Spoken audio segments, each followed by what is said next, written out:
Hi, this is Joseph Arthur. Thanks for checking out Come to Where I'm From. Please support us on Patreon, patreon.com/come to where I'm from. We are an independent podcast, and any contributions you can make are greatly appreciated.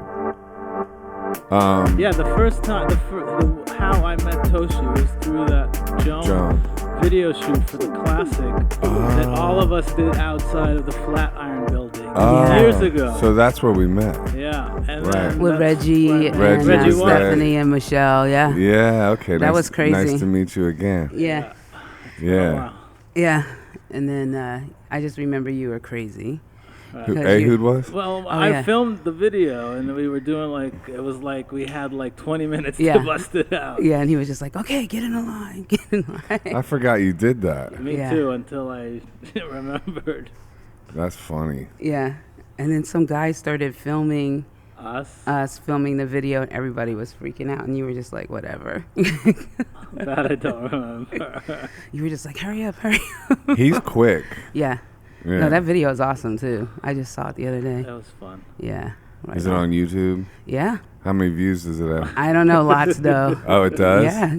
Jonas Policewoman. She's a big star, man. Yeah. Yeah. Have you been playing with her at all?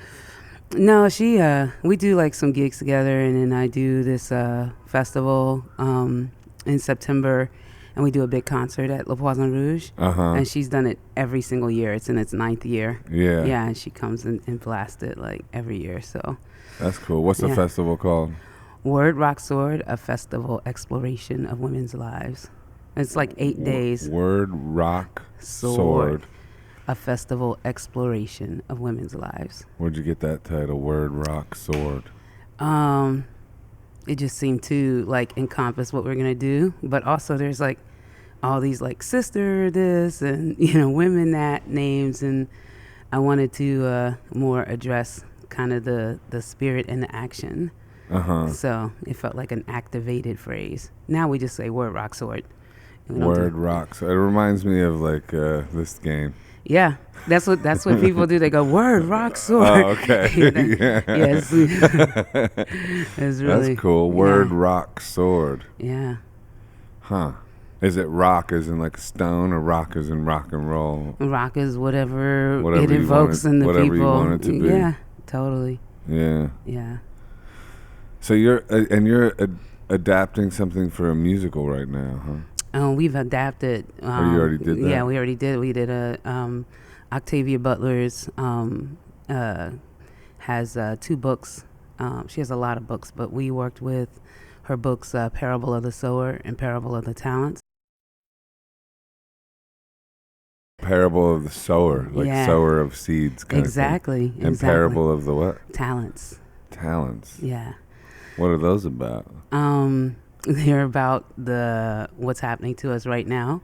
But she wrote Parable of the Sower, came out in 93. And she kind of looked forward to the year 2024. Wow. And was like, this is where we're going to be in 2024. And it's about 20 miles outside of LA in a made-up suburb called Robledo. And things are pretty awful.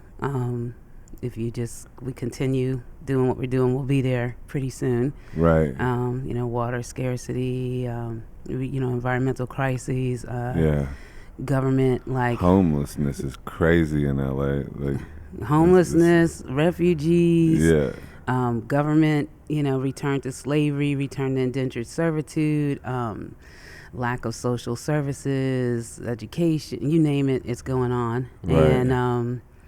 And so she has a 15-year-old girl named Lauren Olamina, and her family is in a self-made walled community, basically upper middle class community where they walled themselves in a cul-de-sac, and put a big lock on the gate and was like, okay, we'll just huddle up in here and only go out if we have to.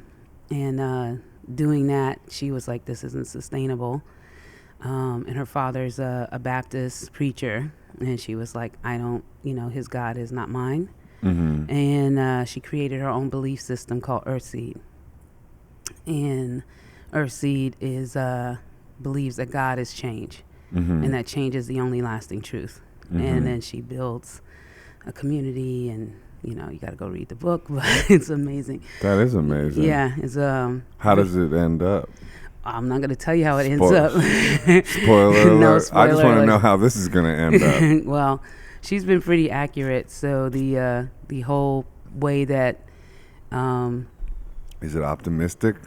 no, it's up to us. The idea is that you have to be an active participant in the systems that you live in, and that they are ever changing, and that the idea that you can like stay in a same position and then think like something is going to change is bananas. So No, the world is moving so fast right now, and human consciousness is expanding, and the things that we're talking about is expanding.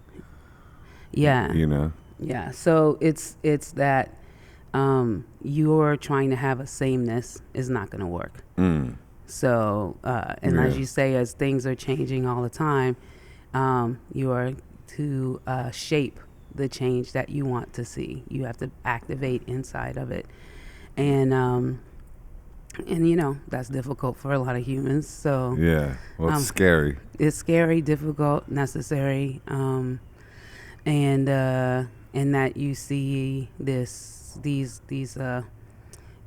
power holders, evoking hatred everywhere, and making like the values be around, well, how much profit we have, and willing to destroy anything to have it.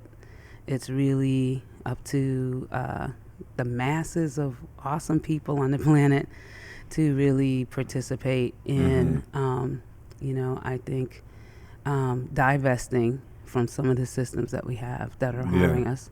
But she's been very accurate. So if you Google Octavia Butler right now, you'll see articles where they're like, like she's right on time.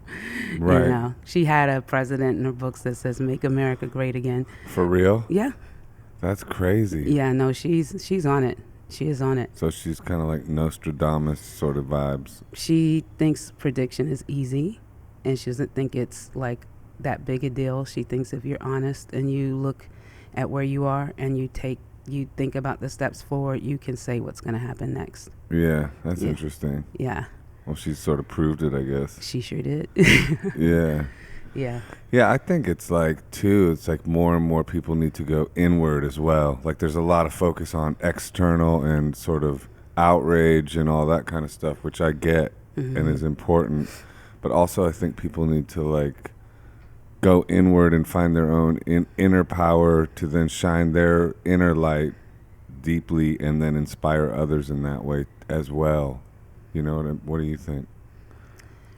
Well, me and my tribe of wonderfulness, I mean, I don't see a separation between the two. Between the two, what? The outward and the inward. Right. Yeah, they're like one circle to me.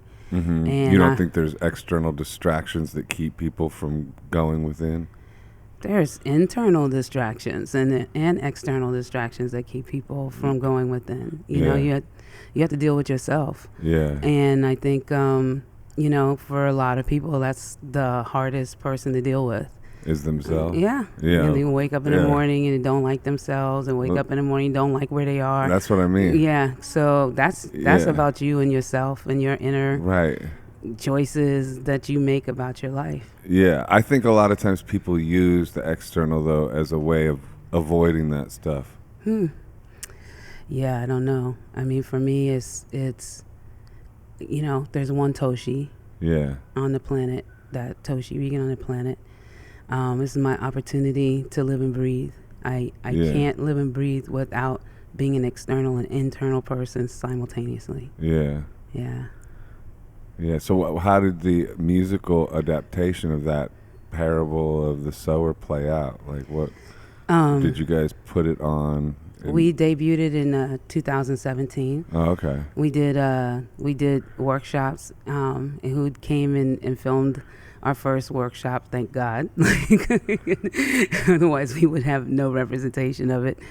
And we did like a few of those. They were like concerts because it's an opera. The whole thing is sung. It's no text that's spoken. That's wild. And then we debuted in 2017 in Abu Dhabi at NYU Abu Dhabi Arts Center, and then the U.S. debut was at Carolina Performing Arts, and New York debut was at the Public Theater, and then we just been scooching around the country, slowly. We go to L.A. next March and Boston next March. And yeah. That's great. Yeah, it's cool. What's the difference touring something like that compared to like just touring your own music? Is there much of a difference? Oh my God. Incredibly different? It's hugely different. Like I've, had bands my whole career. Big Lovely. Yeah. Yeah. And then when we started this, I just kind of treated it like, now I have... This is my band. Yeah, like I have 15 singers in a band. Right. And when we're doing workshops, that was kind of the structure. But once we were like, okay, this is really going to happen, then you get like costume designer and a set designer, and you have your director and then your producers and then a production manager and a line producer, and it's all of a sudden it just swells to this humongous 50 size. people type of thing. Like. It's immense. Yeah. Yeah, it's a lot, And then we went right to big halls, so we debuted in this beautiful theater, 700 seats, and then we got the Carolina Performing Arts, it's 1,400 seats, and then we just did the O'Shaughnessy in St. Paul's, 1,800 seats. I was like, oh my God, all these people are coming. So for theater, those are like big venues. That is big. How do you promote something like that, like to get the word out? Well, in the book, she shows this basically path of refugees. People are leaving and trying to, get somewhere else that's less dangerous. And that path is really hard and difficult in the book. And so my idea was like, why not do the path now? Like, why do it now when we have some resources and where so many people are activating across issues that are in the book, which is pretty much everything. So a lot of universities have presented it, and so that gives you access to faculty, students, and community. And so I built residencies leading up to each of the performances. And it's not really to promote the show, it's to gather around the show to address issues that are in the book and in the communities we go to. And so the show becomes a belly button and almost like this place where we have a meeting. I love that. But all of these things happen before and after. And then all of these communities come together in different ways. That's interesting. Yeah. That's like purpose-driven motivation. Exactly. Instead of just like about your ego or this or that, it's like the art becomes like you called it a belly button. Yeah. That's a good way to put it. So from there, a whole movement can spring forward, and you can evoke real cultural change. Yeah, and all of these people, these books are very famous. They have their own people, lots of people. They have their own following. Octavia Butler is like considered the godmother or mother of Afrofuturism, and this idea that all of her books, there are all kinds of beings in them, but there's always black people in them. Right. And so this idea that we're in the future and that we actually can be expansive in the universe. And and so that has led to just, there's lots of artists that do work around her work and around the work of people like her who are writing and doing work in this, speculative fiction genre. And so it's very easy to walk into a community and say, hey, my name is Toshi. I'm bringing Parable of the Sower, the opera to this community. Does anybody want to work with me on a path? And it's always a big giant yes. And the presenters themselves, lots of them are very brave. They commit a lot of money and resources, and but they want to evoke a conversation in their own communities or on their campuses. And so it's a great collaboration between a lot of different kinds of institutional structures that people are not used to having work together. That's cool. Yeah. Has there been any like significant stories about people like you seeing people's consciousness shift as a result of this work? Yeah, I mean, mostly people already done shifted by the time they walk into the room. You know, like you're preaching to the choir to some degree. You know, you just people are very concerned, and if they've studied Octavia's work, and a lot of these, like for example, at the University of North Carolina, they gave me a fellowship, and the fellowship is specifically designed to have artists work with faculty and then community practitioners that faculty want to work with. And they kind of build this like triangle, and it's through the presenters, right? It's through Carolina Performing Arts. And so they are like, you know, here we have these genius faculty members who have a lot of information, and what are the ways their information can be shared,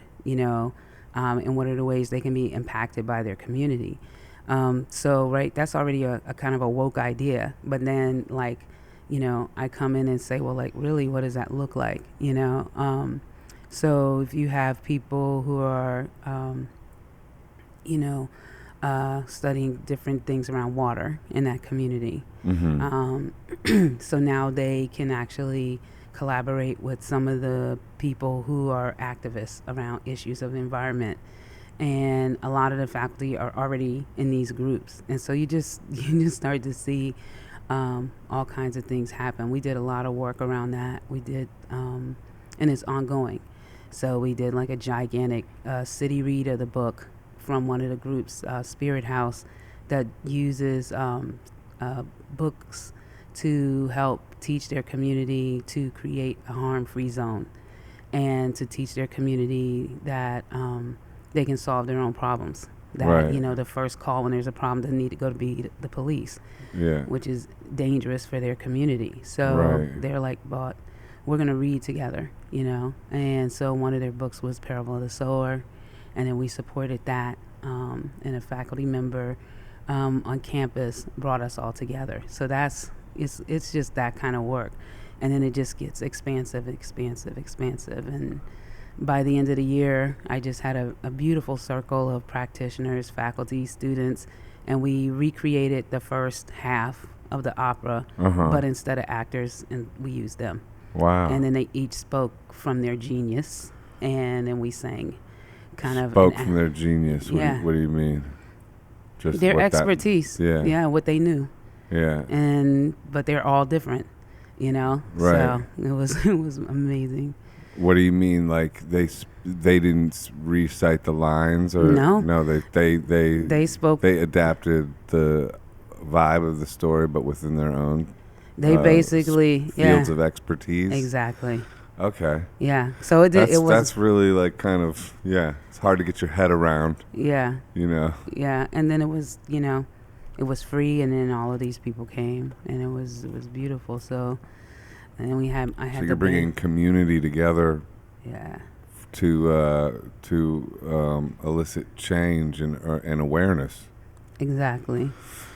And progress. Yeah. Yeah. That's great. Yeah. Good on you. Well, like keep going. When somebody says Toshi Reagon, to me, like what you just described, you bringing people together and caring and community and environment and people's rights, is everything you've always been about. Yeah. But as far as the parable, what were the growing pains to get it from the minute you read it to where you are today? I mean, it wasn't so painful because when we read it, that was like the 90s, 97 or something, is the first time my mom and I worked on it. Your mom gave you the idea to do it, or did she give you the book? We gave each other the book because we're already Octavia Butler fans. So we gave each other a book for Christmas. Oh, when it came out? Yeah. And it was both the same book? We bought the same book, yeah. That's funny. Yeah, and we gave... Did y'all laugh? We cracked up because we both opened... We saw the wrappings. Great minds. Yeah, and we knew we had done it. So it was hysterical. But she... but she was really busy at the time, and we taught a course at Princeton together for Toni Morrison. And it needed a text. We were teaching like music, but you needed to ground it in a text. And then she was like, let's use Parable and Sower. which I actually hadn't read yet because it scared me when I first opened it. I was like, that's for later. Why? It's scary. It's a scary book. It's beautiful. I want to read it now. You should read it. I'm It's an read incredible, it. incredible book. But it's, in 97, it was like, oh, no way, this can happen. Yeah. And now I'm like, oh my God, it's happening. So yeah, it's challenging. But once you get in it, you can't put it down. And I guess it's a different read if you read it today than if you read it in 97. It's completely different. Like I remember when we were teaching a class, like some of the folks were mad, because it was like, there's this girl and she's making her own religion and all these bad things are happening, and it's like 30 years from now. And it just kind of piss you off because you're like, how can humans be this dumb? Like how can they really like, no, we need water and we need air. Like, how could you jeopardize? Like, how is our whole economy wrapped around the value of money and not wrapped around the value of the things humans actually need to live? So it just made everybody so mad and frustrated to see like that could actually happen. And Are you optimistic about where things could go from here? Or are you terrified about where they're going? I'm not terrified. I'm a very optimistic person. I think you have a chance always every day for greatness, but this isn't the humans play in catastrophe and destruction, and that's an interesting concept. Yeah, humans play in catastrophe. That's a song. Yeah, it is, right? Yeah, that's a good lyric right there. They do, and they always that's have. That's a great opening line. Humans play in catastrophe. Yeah. Yeah. And how do you mean that? There is like, well, we have some like little iota of power or a gigantic amount of power, and it's like, what can you do with it? Well, our systems are built to give power to the fewest amount of people possible, and so you're invested in this like one person, and then that one person makes an administration, and then that administration has a focus based on the intentions of that one person. And then this huge other body of people hover around it to benefit from it. And that sounds messed up. Yeah, when she puts it that way. But I mean, I wouldn't go for that. Yeah, fuck that. Just look at the history. Look at the history of the world. It's happened over and over again. How did Napoleon, like, there's this great map of like Napoleon. It's always in schools and high schools, and it's like, when he took over the world. And it's really long, and then it shows like all of just Napoleon. Yeah. Just Napoleon. Yeah. And you're like, how did they get like hundreds and thousands of people to follow him into like their Without deaths? Yeah. So yeah, that's funny as follow hell, me dude. at Napoleon. That was it. You're That on was it, it. dude. That was it. That was it. And there's the last one, I think, is Russia, when he's like, it's winter time and we're gonna, and they show how many people he started out with, and then they show like, well, send these people over this way, and then they show like this many people died here, and this many people died here, and this many people. Like, it was a terrible, terrible idea. Yeah. Like terrible idea. And this has happened like over and over again. Yeah. So this is what That's we're why going. I get comfort though, because it's always been total madness, So in a way, it's sort of like I just feel like we're resilient. History will correct itself. Yeah, that's how I feel. No, Like. I mean that's Not to say that we like No. lay back in the cut and just watch it happen. That's not It corrects good. itself because. it's She's not against good. No, stop it. No, I'm not saying that means you're inactive. It just means I feel like it means don't go into despair, because that's not helpful, I guess is the way I would put that. Well, I mean, I think despair is reasonable in a lot of people's lives because they are constantly being asked to be in painful situations, and you're an emotional, mental, physical being. You know what happens to your body, what the ways that access to your body is taken away from so many people on the planet creates pain and despair. You mean, like, how do you mean by that? I mean that if you are in jail, I mean if you are hungry, I mean if you are thirsty, if you are being made to fuck healthcare, if you're just made to be, if you don't have access to health, you don't have access to anything. I mean, it's the millions and millions of people on the planet that do not have, the rights to their own bodies, and so all of that is wrong, and it's hundreds of years. Like, we don't correct. We close the door. We go like this is an epic movement to shut down tyranny and violence, and that epic movement eventually wins. But the transatlantic slave trade was hundreds of years. So like, no, that shit is not okay, and this is not okay, and there's no way for everybody, no matter how beautiful and open and inner peace you are, to not feel the urgency of the massive healing that needs to happen for humans in order for humans to live on the earth. The earth is the only one that's going to repair herself, and the earth always invigorates herself, and the earth looks at climate change as like, oh, we're going to be hotter like this now, well, let's see what we do. But if humans want to live on the earth, right, they have to get over their fucking selves and get in line with the rest of the planet. Like, what do you mean? We're not the boss of the planet. So what are you talking about? What do you mean? How do we get in line? Look, we're the most destructive force on the planet, and we have to stop. So we have to stop building things that destroy the planet. We have to stop. Our value systems have to shift. Right. Like I say, our value system can't just be a global economy. Right. So if our value systems have to shift to, like I said before, water, don't violate other people's bodies, and air, and our food. These are the things we need to live. And, then it changes everything. Yeah. Yeah. How do you think that can happen, though? I think you go back to the circle of everybody, really thinking about who they are and what they can contribute onto the earth, and participating in systems that hold those values, and divesting from systems that don't. I think as human consciousness expands, that will be the net result of that. Like, we're already moving in that direction.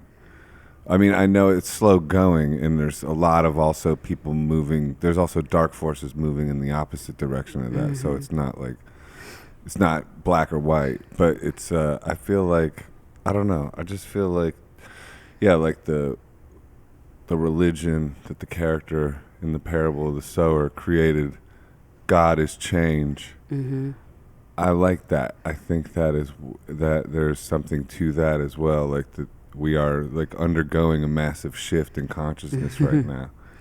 Yeah, we can see. I mean, sometimes I think there is this economy based on our awareness of our consciousness. What are our practices that we evoke to try to become more aware and more conscious and thoughtful and healthy people, and that's a huge economy within itself. How do you mean? You go to the yoga studio. I thought that's what you were talking about. You go to therapy. You get, I had a wonderful breakfast at ABC vegetarian, ABC restaurant yesterday. There's all of these. What do you mean by that? It's because it's beautiful, organic, food.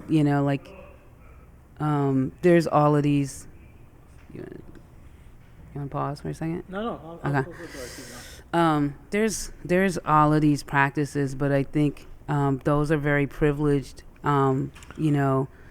Access to those things, and that's true. There is yoga to the people, which is free, but that's also if you live in a big city. Which, if you live in a big city, that's kind of privileged. Yeah, too. And I think sometimes it could just be and I don't have anything against practices. I practice all the time myself.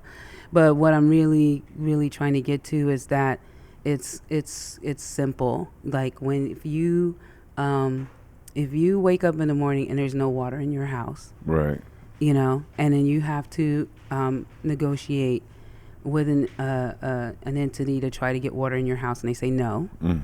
Now you're in a new system, and I think like when you look at the systems, you look what happened in Flint, Michigan, and you look this happened in D.C. with the water being poisoned. Then that makes transformation, right? Because now you are like, I am thirsty. I need some water. There is no water here that I can drink, and then if you look at Flint, right?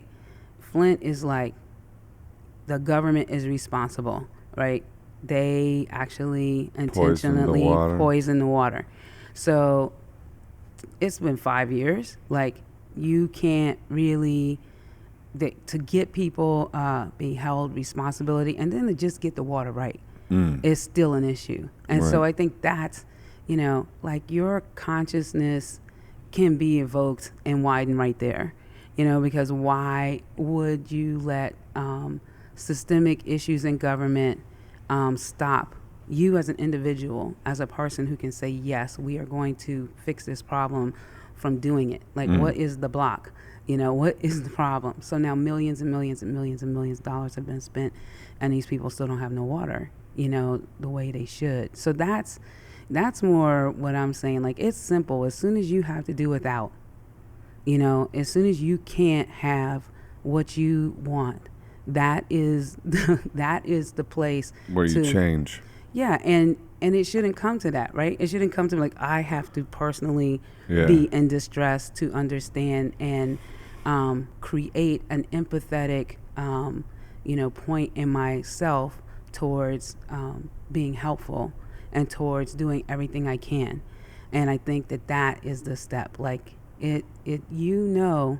like if you like to eat food every day, and if food is easy for you to get, if you live in New York and you have some money, like it's pretty much like kind of the only thing. You're either an artist or you like in the food industry or in some kind of consumer industry here. Yeah. So now we can get food, so much food, so fast, so many, But if that stops and you don't have any access and you didn't grow no food in your apartment, then you understand what it means not to have access to it, Or I remember Hurricane Sandy, and we was all like in our house for 2 days, just 2 days.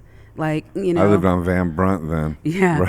But it was like in the gas, and remember like the gas thing happened because of the hurricane. And so for 2 days you're in your house, and I remember when people went out, it was like we had been in our houses for months. And then I remember everybody going like and waiting for gas for hours, because it was like you have to get your gas like right now, and I was just like, I don't even have any place to go, like, so I'm not doing that. But the point is that when you have to do without, even when you have enough of something else, it creates a panic. It creates like, oh, how am I going to get to this fast enough? How is this going to happen? How is that going to happen? And so I think all of us can look at ourselves in those situations and say like, well, with having so much, how can I shape that feeling? How can I shape the feeling of panic when I don't have what I want, and that's the work. Yeah, it reminds me of, have you ever heard of Dr. Joe Dispenza? Mm-mm. He's got this book called You Are the Placebo. And it's real interesting, and he healed his own spine and created this sort of manifestation technique and meditation and stuff through massive trauma. And his whole thing is like, but why wait for trauma? It's kind of similar to what you're saying in a different realm. But I don't know that humans really can change without trauma. I have like more of a cynical view of that. Like, I think it does take trauma, because otherwise people are just like comfortable laying back. It's like, but when they go without, like what you're saying, or like if you have a massive physical or psychological trauma, then you get to this place where it almost like it jolts your reality to the point where you become the observer of yourself, and more so, and because of trauma. And then you almost sort of can like look at yourself and then change that way. But I don't know, without the impetus of trauma or going without, I'm not so sure. It would be better if we could all be, like Octavia Butler and sort of predict and see where this is going and then stop it. But you totally it. But can. You can, one can, but will people in but general? But you could do it in a small way. Like you could just say, you can just deal with yourself. She's just like, look at your life and just say, what's next? What's next? What's next? But you have to be psychologically healthy and conscious to a degree, because like for me, I had a lot of trauma happen in my life 3.5-4 years ago, which led to a lot of positive shifts and led to things like being able to do that, like, oh, where's this going? And let me, I almost went homeless. A lot of wild stuff happened. And then, and since then, now in like sort of the reboot of my life, I do have that ability, like what you're talking about. I am acting as that. But when I think of myself, before that happened, before the traumatic event happened, I wasn't like that, because I was more I was just living in the unconscious. Yeah. And when people are living in the unconscious, that's much more difficult to have that kind of foresight, Yeah. I mean, on the path, you gonna walk with a lot of different kinds of people, and no matter whatever the idea or judgment on somebody's wokeness, consciousness, or if they've gone deep inside, or if they're just, the foam on beer, like whatever way that you kind of think, you will be with those people. You won't be just in a room full of chosen people. When you end up on a path, you're with a lot of different kinds of people.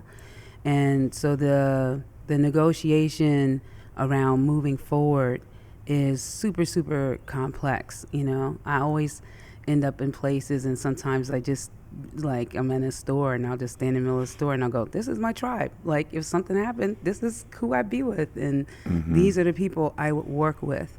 And I don't know any of them, I don't know where they come from. I don't even know if we speak the same language, but here are my people, and now we're going to work together with whatever happens. That's like Lost. It's like Lost. Like being in that island or something with like random people. It's like, it is. It's like, and that's life. Yeah. That really is life. And so I think, that we would all feel so much more comfortable if we could be like, and now we all have the same practice and we all think in the same ways, and it just, that'd be like a cult then. It'll never happen, know. And in the story, like, it's all different kinds of people that end up, together and end up working together, and none of them planned it. Even that cul-de-sac community that are neighbors, none of them wanted. In the parable of the Sower. In the parable of the Sower, none of them none of them chose to, now we have to be collaborative with our neighbors in this way. So they got into a position where they all had to sort of collaborate. They had to collaborate. Yeah, community. Yeah, and it becomes a thing, right? Because, and you kind of see it happen where here already, where there's lots of intentional wall communities, but then you'll see some neighborhood associations be like, you know what, we have the police, but we need to hire our own security people, and they hire private security companies to to go and around their neighborhood as an added level of protection. Everybody agrees, well, let's get this kind of fence, to have a uniform, in our neighborhood. So it's just these kinds of practices that people evoke to try to make themselves, even if there's not a wall there, like a wall of protection, So and none of those people are know each other. They're making economic decisions, or they're making we feel scared, we want to make sure that we're protected, or they're just trying to segregate themselves from everybody else. And that's a huge practice Segregation is a huge practice in America. America was born out of it. So really violently and viciously. So that is, yeah. You're from Atlanta, right? I was born in Atlanta. Born in Atlanta. Yeah. I lived there for about 4 or 5 years. I was gone by the time I was 7. Oh, yeah? Yeah. But I remember it very well. And, you know, and I got parents of civil rights activists. And, yeah, I don't know. Like, I just know I'm always going to be someplace landing in a situation that I can't predict its outcomes, Right. you know, but that I can actually take the steps forward that I think I can take in collaboration with whatever else is around me, you know, and that's like basically how I've lived my life, you know. Right. Yeah. Yeah. How did your mom's influence affect your life? And your mom is like a great civil rights leader, right? Like, my mom's the shit, man. She's awesome. My mom is Bernice Johnson Reagon, and she's a lot of everything. I mean, she was born in 42, you know. So being born in 1942 in Albany, Georgia, you know, black people didn't need the civil rights movement to understand activism because we've been doing it ever since we were brought here. And so it's a legacy. What do you mean by that? We've been doing it ever since we got here. We've been in the activation of our freedom ever since we got here. Yeah. Yeah.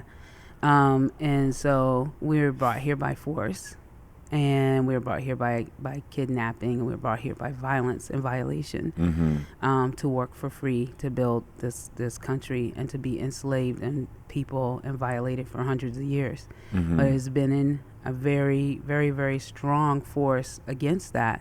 So by the time you get to 1942, you're very close to almost 100 years after the Civil War, you know?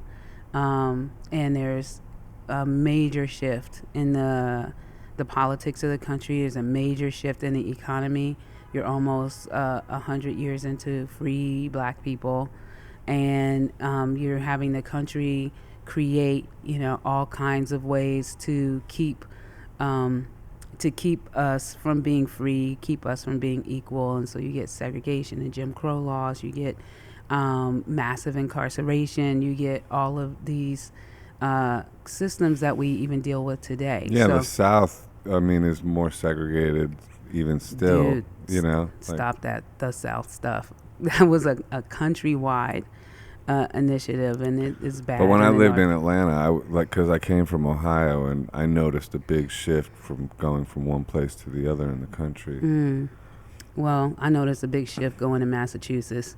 So how so? Massachusetts is racist as fuck. So whenever I went to Massachusetts, Like from New York, you mean? From anywhere. It's just saying, like, it's this whole idea that like racism and segregation just happened in the South, and I don't mean it just happened. I just mean it was even more prominent when I noticed it being more prominent. Well, I'm black, and I'm going to tell you that there's many places in this country that we go to this day, and I was very comfortable in Atlanta.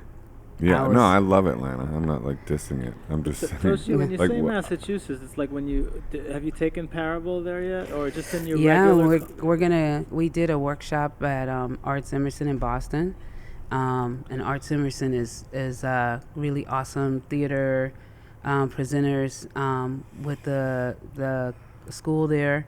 And there are so many, like, man, they do one of the best jobs of being collaborative with their community that I've seen of arts institutions. They are super good at it. This is their 10th anniversary this year, and so they're commissioning 5 new works this season, and they're bringing back 5 works they already presented. So Parable is coming back as one of the works they presented already.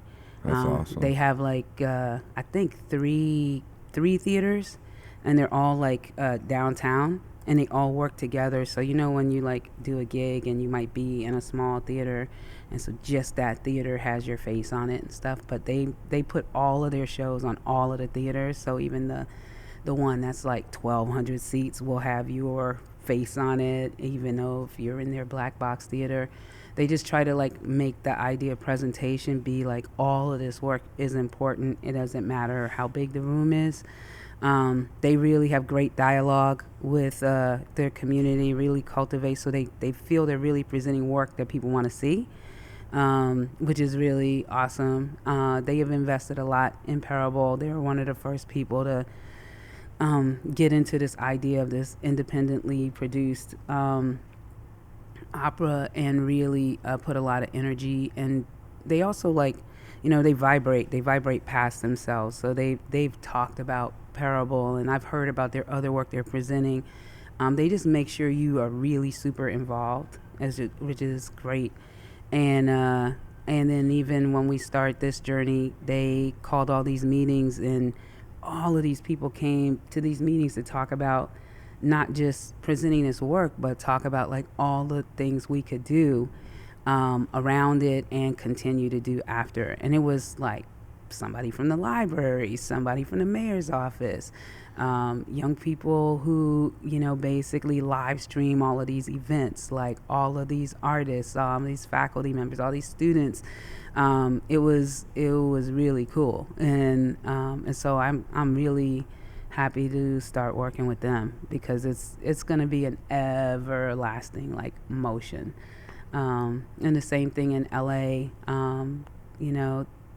UCLA, Christy Evans out there, very, very much really interested in presenting work that, does some of the things you were talking about, like what actually can get a bunch of people in the room together so they can have a feeling based on a common experience.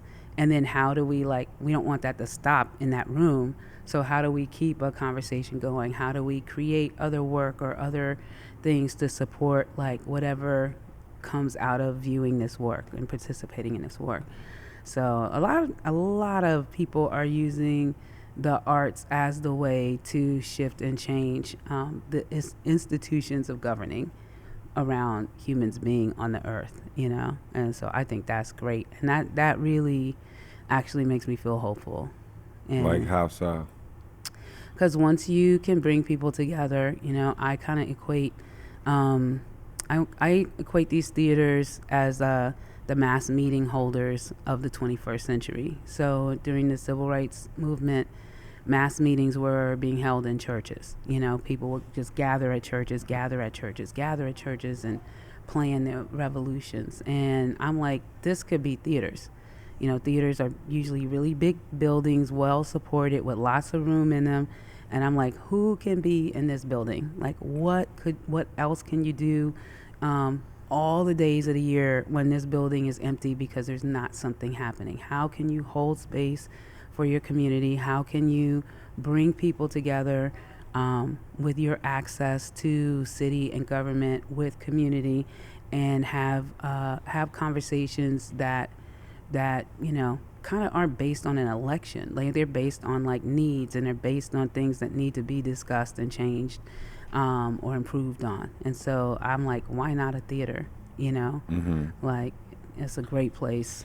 I was like, y'all got Wi-Fi and air conditioning, so you could bring all kinds of people into this building, all throughout the year. It doesn't just have to be wrapped around a season of work. So how did you adapt it into an opera, basically? How did you pick what dialogue to use? And I mean, that's what was really hard, because I would love to do a 5-hour version of this. Right. How long is it? It's about 2 hours, 2 hours and 15 minutes. So you had to condense it a great deal, I'm sure. Yeah, we had to condense it. We had to, so many things happened to these people, so we couldn't say all the things. We had to pick some. So how many songs did you write for it? They're not all songs, but there's about 40 pieces of music. Wow. Yeah. And lyrics and music is all you? It's me and my mom, and also just using the book and the situations in the book. And I took maybe 2 or 3 of my mom's songs that she had recorded in the 70s and put them in the story, because they really spoke. I changed the words to fit the story, but they really spoke to whatever the conditions were. So it starts off with a family and a community, and then it ends with like the family and community that you find along the way. Huh. Yeah. So it's about sort of evolving your family. Yes. And Octavia passed away, right? Yeah, in 2006. Did her estate give you permission to use it? Oh yeah, I had to get that. Yeah. They were really cool. Did they support you right away, or did it take some time? No, they supported me right away. They are, if you notice, like in the next few years, you'll see a lot of her work be on television and maybe some movies. But she started writing at the end. I think her first book was published maybe in 79 or 80 or something like that.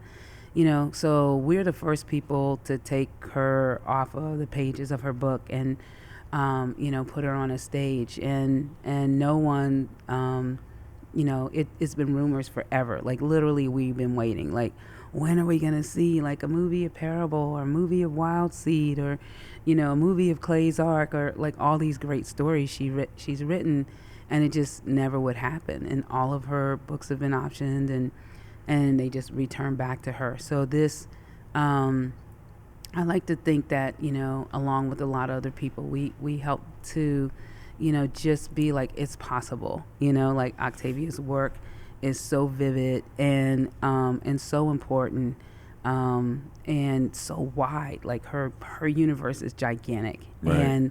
And so like, Ava DuVernay is going to do a TV series, off of some of her books, and so there's a bunch of things happening. It's totally happening.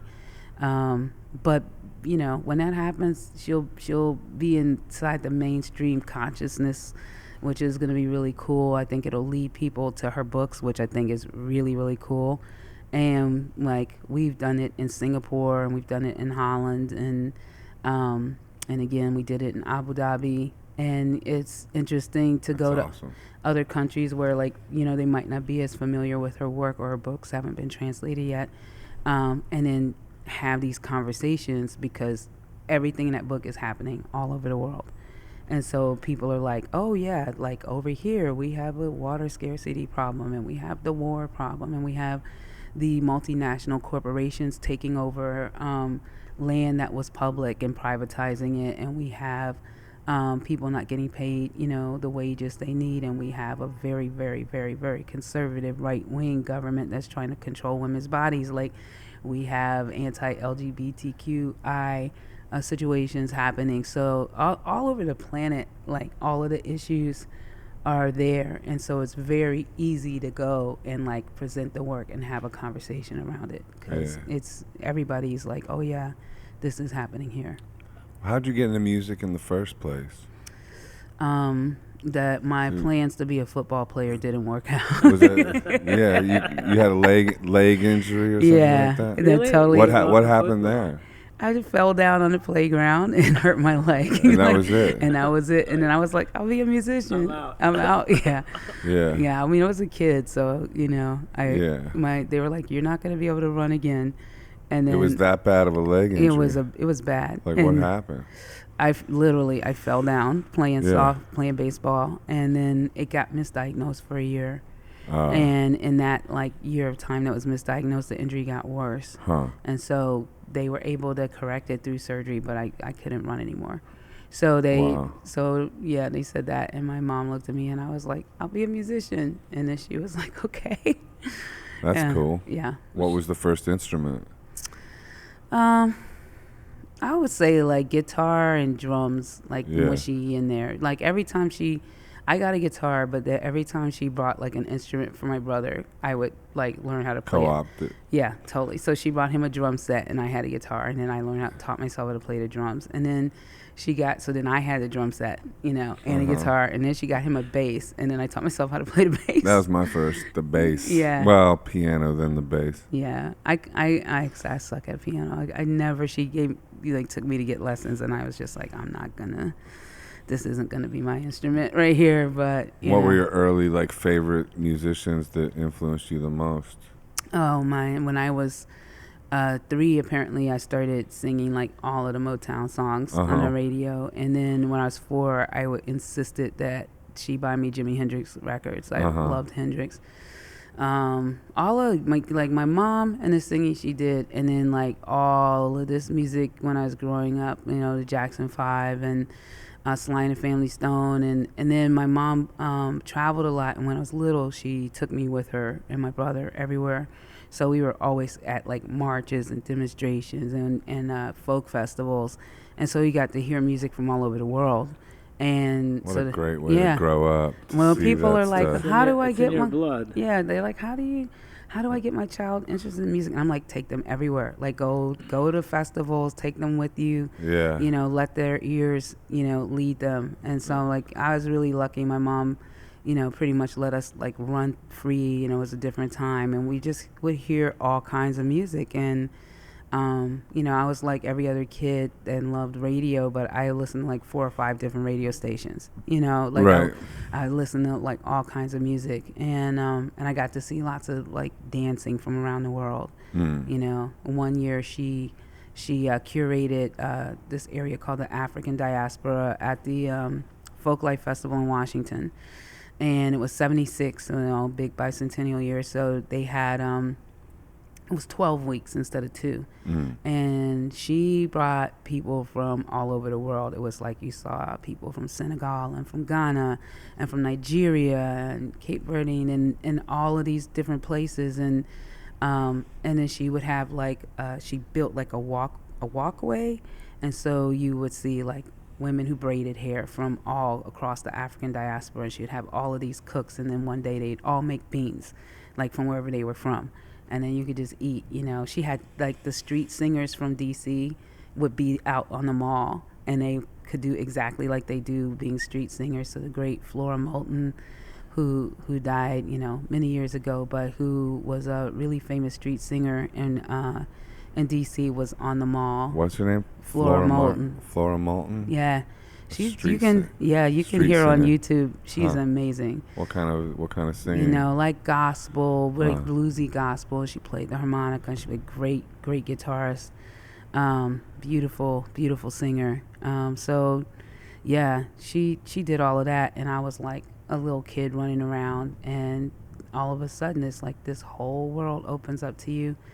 And and then if you keep moving around the festival, you'll hear music from Ireland, and you hear music from all kinds of places. Oh wow, this is what Russian music and it sounds like. And so for a kid, like it just makes you think you can do anything, right, because you're like, oh, you really just start to see beyond your everyday. Yeah, and it's so great. Yeah. And then what was the first like songs you wrote or album you made? How old were you when you first started like your own original path with it? I mean, I was like a nerdy kid, so I was in my room with like 4 tape recorders trying to do multi-track recording like back in the day. I was just like, and my mom was like, what the heck is that? Like, what are you doing? But she could tell. So as soon as for my present, when I graduated from high school, no, she took me to a studio. And she was like, I booked you studio time from 2. It was like from 10 to 2 How every old were day. you then? Oh, I was like 17. Damn, and she was like, you have cool. studio time from 2. She gave me 5 days. Damn. And so. And did you already have original songs, or did you have to? Oh, so you already were like. I was already writing, and so I went in there. How long had you been writing at that point? I mean, like really, I don't even remember. Oh no, before that, More? I was Wow. I was writing like these little simple kind of. Whatever the capacity of my guitar playing. Singing as well? Yeah. Oh, okay. Yeah, so she got me into the studio, and then another singer, guitarist named June Millington. And June Millington, I didn't even know at the time. She's, her career started when she was like 14 years old. Like her and her sister came from the Philippines, Jean, and basically like showed up at school and started like all women's bands when they were like 14, 15 years old. And eventually they got signed to Warner Brothers with their band's called Fanny. And they, had many successful years. And June became like a really, really good producer, guitarist. And when the women's music era started out of like, you know, a feminist movement, the lesbian separatist movement, the like ERA movement. June ended up like producing like a lot of recordings for these artists or playing guitar. And I saw her play when I was like 14. And she was the first woman I ever saw like, you know, play like distortion and wah-wah. And I basically like attached myself to her. And the Hendrix I was spirit. like, oh my God, you know, like I could do that. And she to this day, she doesn't even know why she did it, but she started making me cassettes of like everything she worked on. So if she did like a songwriting session, there'd be a little cassette. She'd send it to me. I'd hear her writing a song with somebody. If she was doing, producing a project, she'd send me the cassette of when they first like sang the songs really raw. Then when they first did like kind of 8-track run through, and then when they actually got in the studio and recorded it, and then when they added the strings. Like she just would send me everything at every level. Mentoring you. Yeah, she mentored. She now has like a rock and roll camp for girls called IMA. IMA? And it's like in Goshen near Northampton in Massachusetts. IMA? IMA. Oh, IMA. Yeah. Oh, okay. Like what's that stand for? Institute of Musical Arts. Oh, okay. Yeah. So she's like up there and she's touring and doing still. And so you had great mentors in your life. Yeah. And then a little bit later, when I first got signed to a like major label deal, I got signed to Elektra like in 1990 or something. And the record's just like falling apart. And I read this article from like my favorite like songwriter, Nona Hendrix, who was with LaBelle. And it says that she's interested in doing producing. And so they were like, well, who do you want to work with? And I was like, Nona Hendrix. So yeah, I met her, and she also is like a big mentor. I have 3 moms. So it's June, Nona, and my mom. Right. And those are like my 3 music teachers that really like helped me, you know, kind of get to who I am in the world. Yeah. Yeah. What was it like working with Nona? Everything. Nona's a genius. What album was that? It didn't come out. Yeah, it didn't come out. What happened with that? I mean, the record business. The record business. Spend $300,000 on a record and not put it out because Really? we got money. Like, did it? Yeah. Do you value that record, or do you like it, or can you put it out now, or do they own it, or what? They own it. I love it. I made a bunch of copies and I sent them to my friends, and I said I did this back in the day and hope you enjoy it. But yeah. That's interesting. Yeah. What's that one called? It's not called anything. It didn't come out. No, you didn't name it. No. I named shit anyway. Yeah. It didn't come out, but it was great. It was really, I loved the experience. I learned a lot, and I met Nona, and my mother had kind of already, you know, laid down the idea like that this wasn't going to be a path that worked. So I just had experienced it, but I didn't have a dream like, oh, this is going to work. What do you mean your mom laid She down? was like, you know, somebody was like, oh, Toshi just got a record deal. Bernice, you know,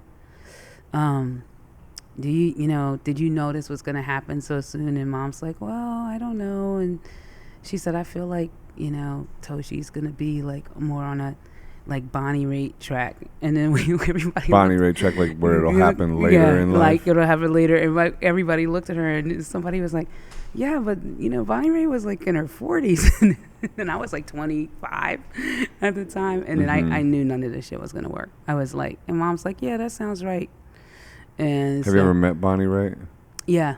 Me too. She's so nice. Yeah, but just really quickly, like, you know, I don't really know funny. Bonnie Raitt, but really quickly. And she actually knows June, and she probably knows Nona because June and Nona know everybody. So yeah, I mean, she's so cool, and her career has been outstanding. But like, you know, mom was like, yeah, because she just grew and grew and grew and grew, and it was like a long trajectory of growth. And she's like, and then she can just do this as long as she wants. I think that's a great way to have a career. That's how my mom's career has been. That's how my career is, you know. So yeah, I'm grateful for the path, you know. Yeah. Speaking of Nona, you work with Estrella as well a lot, right? Yeah. And they honored her, and you played with her on stage. that night, because I was just there. I remember it. Yeah. Was that a big moment for you? I mean, I think you were already like super close with her before that. Yeah, I mean, for me, it's just that Nona. I mean, that night Nona said she doesn't get like, and she ain't looking for it. She doesn't. She's not thirsty, but when you've been, Nona. I have a show called Deep Roots of Rock and Roll, and the show is like, it's massive. There's all of these people in it, and is that a live show or internet or what? No, what is it? It's a live show. It's like a Joe's Pub or? Oh no, it can't fit in there. Oh. and so and so we started, like I did a path that's around technology, transportation of sound, and the people, and those are like kind of the 3 lanes. And you get to a certain point and so we start kind of in the 19th century, before the technology to record music is invented, and we reference the transportation of people from other places into here and onto this land, right? And we move through time, and then we get to a certain point, like in the 50s, and Nona wasn't making music she wasn't a professional artist. But Nona is like the one person that is alive that can go through kind of this era of like what people center around the birth of rock and roll in the 50s. I have quotation marks there, all the way up to now. And when she gets to the 60s, she's actually a participant. Mm-hmm. In the early 60s, she's a participant. And then she's participant like all the way up to now. And there's not like anybody else. Like there's nobody else to like it's Nona Hendrix. If you want to, and to a certain extent, like June Millington is another one of those people. Like June's career started really super, super early, and carries out through this whole time. But Nona is like, you can go see Nona play anywhere and get your ass blown out your seat. Mm-hmm. Like she is not to be played with. And so it's really cool to see her really just kind of acknowledged by some of these organizations that are interested in, the historical importance of people and their work, and also like broadcasting that forward. So Nona can't sit still. Like she is constantly changing. She collaborates with all kinds of people. She's a geek. She's an artist. She paints. I mean, she does everything, So, it was really good to see her that night. So it was meaningful in that way. But Nona. Where's the show? Nona plays. No, where's your show? The show that you Deep Roots of Rock. You can't like just go see it. It has to be presented. So but where do you present it? Or people have to ask for it. Like it's a show that's already set, and then people have to book it. Oh, people can like buy it for their They can book it and say we want it. I see. Because it's. Have you put it? So you've put it on a few times? Yeah, we did it at Lincoln Center, and we've done it like 2 or 3 times. But it's a big show. Like Vernon Reed's in this show. Nona's in this show. I love Vernon. Vernon's awesome. Like Corey. Shout out Vernon Reed. That's right. I'm trying to get him on the podcast. Yeah, I could see that being fun. Yeah. I met him in like mid 90s. Vernon is beautiful. Yeah. I love him very much. Yeah. Yeah, I had to open for Living Color, and it was like me and my guitar, and it was like when I first moved to New York. And like they were like the hugest band and everything. Yeah, and when they first came out, Cult of Personality, all that stuff. He was super nice to me. I was just like, and at some point when we were doing that show, we realized like how long we had known each other. And Bill Reagon had presented it, and Bill's, one of my favorite arts presenters, and my brother. And the 3 of us were just like, man, we have known each other forever. Yeah. It was really sweet. It was really wonderful. Really wonderful. I met Vernon in '95 at Peter Gabriel's studio. That's where I got signed to Peter Gabriel's label, Real World Records. And there was this thing called Recording Week, which was like people from all over the world, like, you know, musicians from Africa, from India, like all these kind of famous producers, Vernon Reid, just random people. Iggy Pop was there. Oh, wow. And there was one, I made like my first 5 songs with this family from India, and Vernon was like, you realize you just recorded half of your first record, don't you? Like, that never came out. But then there was this one time where we were in the studio, and Vernon was about to put guitar on a Peter Gabriel song, and everyone was in the studio, and it just seemed like he was gonna maybe play like some, you know, Vernon plays lots of notes and real fast, but on this one he just played like one note the whole way through, and it was just awesome. It was just like he just played one note the whole way through. He was actually the first person we asked to be on this podcast, which we're still trying to get him to come on. He said he's gonna do it. Then he disappears, and then he says he's gonna do it again. So hopefully he does it. Yeah, you know. Yeah. You also opened for Lenny Kravitz.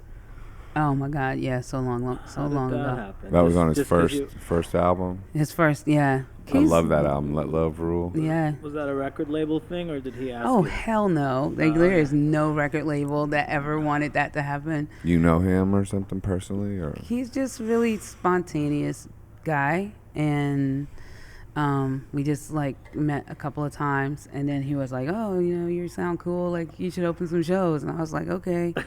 You know, and and you know, this happens all the time where people are like, yo, we should do something, you know, and then and wait, it doesn't happen. You know, and then he basically was like, yo, I got these 5 dates, and do you want to come and do them? And then I did 5, and then he just was like, you should do some more. And then he just went and argued with his company and was like, I just want Toshi to open for me. And they were like, no, these bands bought onto the tour. And he's like, I just want Toshi to open for me. And so he basically, the band that bought onto the tour would go on first, and right before Lenny, unannounced, I would come out and sing 3 songs. And it was Just 3? I would come out, it was a lot. That's a lot, especially after the opener. That means that's huge, and that's perfect. That's when you're opening spot. up for a huge artist. You don't want to go too long. It's better to go short. It was fun, but it's also scary as shit because people would be like, Lenny, and then I'd walk out and they'd be like, boo. Right. Did he ever bring you out during his set? A couple of times, yeah. But mostly I would get out there. I don't know, man. It was like 100 years ago. It's so over, and it was wonderful. But people get excited about famous people. They want to talk about something you did so long ago, and then I was like, it happened. It's okay. It's just so random to me. Like, so when somebody reads about you, all these things, and they're like, oh, Lenny Kravitz. Yeah, but, you know, Paris Opera House conductor, and, doing operas and, like, you know, the last Greek theater in Sicily. Like, you know, like, my career has been a lot of really amazing and incredible stops along an incredible way, and none of it is predictable. How did you get into opera? Was that more as a result of trying to put like very sort of word oriented like theatrical things together led you to opera, or were you a fan of opera just in and of itself? No, we just don't do dialogue in our work, me and my mom. So my mom never did it, you know. No dialogue? No. Why not? She just didn't.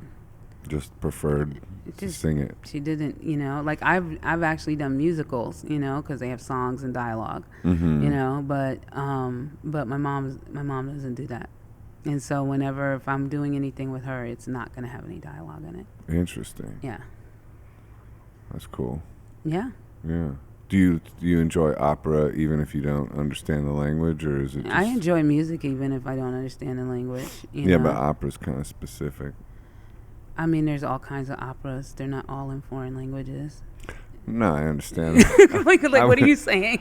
I'm saying, I'm asking if you. I get that.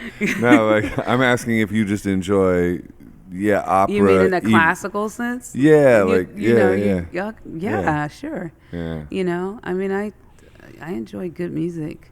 you know. So I don't have a judgment on the genre, right? You know, Yeah. And I enjoy powerful singers. Yeah. You know, and they don't have to be loud and big, but I enjoy really, really good singers. Who's your favorite? I don't have a favorite. I mean, who's like top 3? I don't have a top 3. Who's like your top?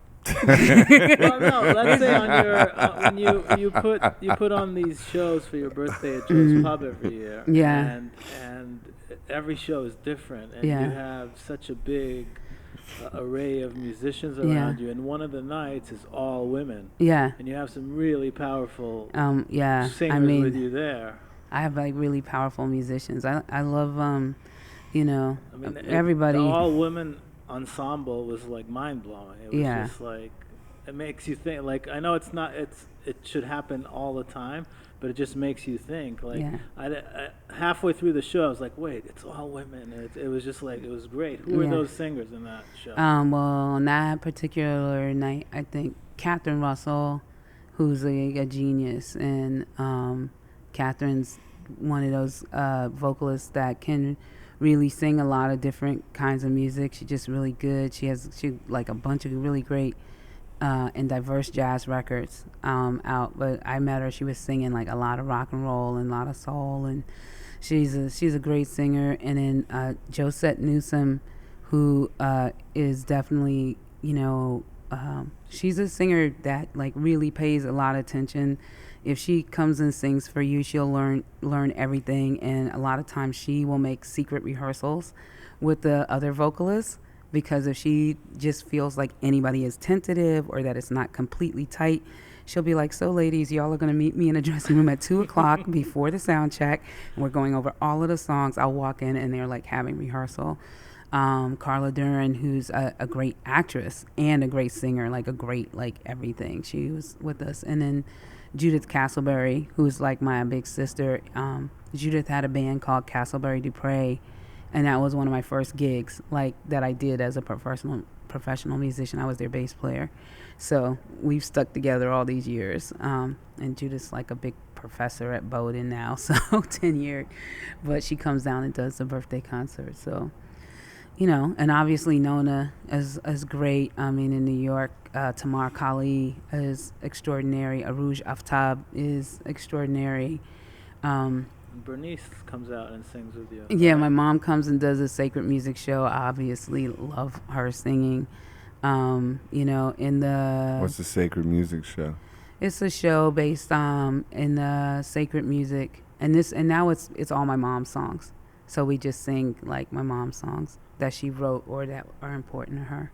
Right. Yeah. You feel people come out to those, like she still has fans, people come out because they want to hear her stuff? My mom could do shows all the time. She retired. It's crazy. That show sells out in like 2 days, you know, and people are like, you know, why are you doing this show in this little venue with your mom? Like, go to town hall, like go to like, but if anything gets like too big, too much for her? She, you know, she worked for almost 60 years. And then when she was like, she took about 20 years to kind of like leave, you know, she had all these jobs. Slowly. She looked really slowly. And in 2014, she was like, I'm good. And she was like, I'll do a little something with you once in a while. But she fired her assistant because she was like, I'll keep my assistant to just, and then it was making too much work. And she was like, I'm serious. Like, I am retired. What's she doing now?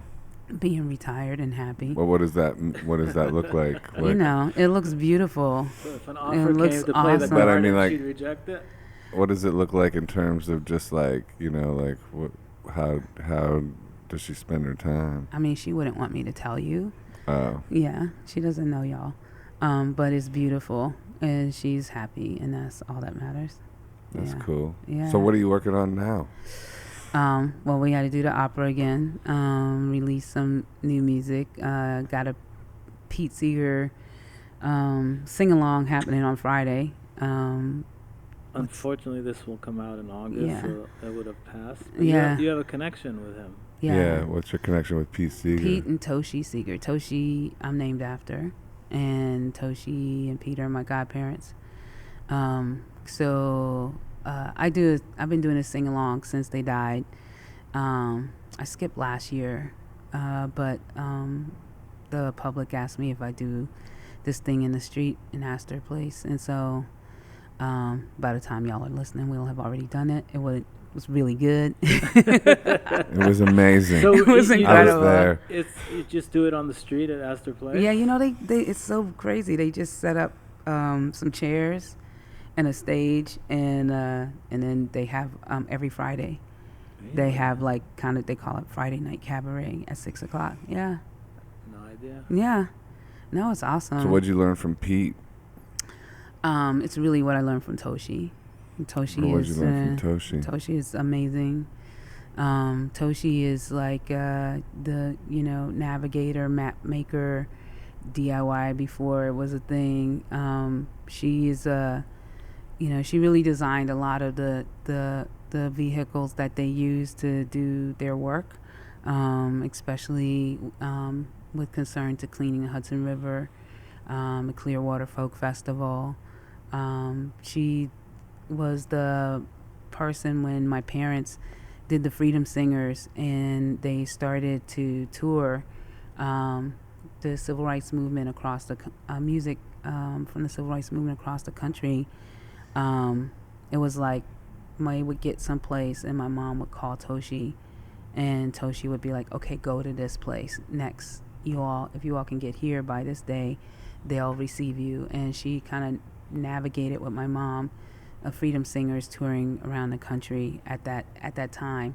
Sometimes the Freedom Singers were the only ones like kind of generating money for the movement. So it was for SNCC, Student Nonviolent Coordinating Committee, which was the young folks mechanism for doing the powerful work in the civil rights or / Southern freedom movement. So Toshi is definitely the person that really helped me to know that you can create a path out of anywhere. Like, you don't need to have validation from people who already have access to path making, that you can just decide, like, I want to do this, I want to do that, and then you figure it out and you do it. And she's like a mentor of empowerment. But she also was like, she created all these festivals, and she is like the most humble person. Like, she helped to create this Clearwater, which ends up being this huge festival, still happens today. But when I first came, I was 15, and she's like, welcome to the litter pickers, which is what she did.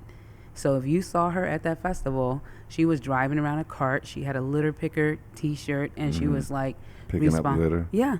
And then I came. She's like, you're a litter picker, And then when I was 17, she booked me for the first time as a singer. So she just knew what was important in life. Yeah. Yeah. She knew there was like family service. Yeah. And then she was like, and then create the vehicles you need to get the work done you needed. So Clearwater was a fundraiser for that boat to go down the Hudson and bring awareness and clean it, Right. To pay for Clearwater, they had a strawberry festival. Yeah. So it was like these little babies like that just kept growing and helping each other. Right. And that's like she just had a long vision. And I remember one year, like, she had already finished producing the festival. Somebody else was taking it over. It was messy. And then eventually it was just like, it was almost nothing. And she called me up and she's like, I'm going to make a little Clearwater, and it's like you and Judy Collins and some other folks, and it's going to be one afternoon. I'm going to hold this space, and I'm going to give you $1,000 and bring your band. And I was like, okay. And literally it was like this one afternoon, it was like maybe 500 people. That festival would have like 10,000 people. Mm-hmm. And she held the space, and then it like got to recreate itself and grow again. And that's just like, that's who she was. Like, she is amazing. And your namesake, huh? Yes, thank goodness. How old were you when you actually knew who acknowledged what she's done and said, oh my God, this person is like who she is? Yeah. I've known her since I was born. Right. So it's kind of like, at what point do you realize like your namesake is this huge inspiration. You know how you have your relatives, and then like as you grow up with them, you learn them, and you realize like this is my aunt is so awesome. Yeah. It's like that. I was like this, because it's different from like an outside perspective. If you're looking at somebody else's family, and then you're like, yo, man, my best friend has the coolest mom, and she does this and that. Because it's just like, they were family. So I just always knew them. Yeah. So I knew them from the inside. I didn't really. I do remember like. I loved Earth, Wind, and Fire, and Earth, Wind, and Fire recorded one of Pete's songs, but I actually heard it from Earth, Wind, and Fire first. And so then I'm like at a show of Pete's, and he starts singing Where Have All the Flowers Gone? And I was like, oh, you singing that Earth, Wind, and Fire song? You got to see him play a lot. Yeah, I got to see him play a lot, and it was hysterical. I mean, and when I found out, like, he actually wrote the song, I was like, get out of here. That's funny. Yeah. I was like, are you rich? And he was like, no, we give it all away. Like, they just, like, got money and just would, like, give it all away. So it was funny. But I was like, it's such a big hit. Big influence on your path, those two. Oh, my God, yeah. Yeah. It's so great when you have your family, supporting you and loving you and inviting you. And I think if your family that you're born into is whack, like it's great if you can just go and get the godparents you need, or the sisters or the brothers or people that you need. Like, don't let your blood family limit you to your family. Like, go and make that chosen family and get on with your life. I'm grateful that my mother really valued the other people that were in my life, and that like I said, I have like, these are my 3 moms, and this is and my mother wasn't threatened by that. No, she wasn't threatened by that. I had great stepmom, Cheryl Reagon, who lived in New York, and so she wasn't threatened by any of that. She was like, everybody needs as many good relatives as they can get. Yeah. So she just was a really cool and secure woman, and she let me have my way with all of these great people, and it definitely raised me well. Yeah. Yeah, so important. That's awesome. Definitely. Yeah. And you're a mom now yourself. Yeah. And my daughter's the same way. Like, she, there's a bunch of us, and we've like raised our kids together. So they're all cousins. And so our family is quite big, and my daughter's the oldest. She's the firstborn in that family. And, sometimes she don't tell me anything, so she's with her godmom or with her aunts, and, or her cousins. And, I'm grateful for that. Like, I'm grateful she has such a great universe. What are her music influences? Oh my gosh, she would strike you down. Like, literally, by the time she was 4, she got so sick of people asking her if she sang or music that she refused. And to this day, she is How old is she? She's 24 now. Ah. Yeah, she's grown. But when she was 4, she was like, that's enough. So she didn't follow in the musical footsteps? No, she intentionally, my daughter has a beautiful voice, but she barely will sing. And she is her own person. And she got over it. She was like, people are lazy, and they don't really want to know who I am. They just want to know if there's like some relationship to you and grandma.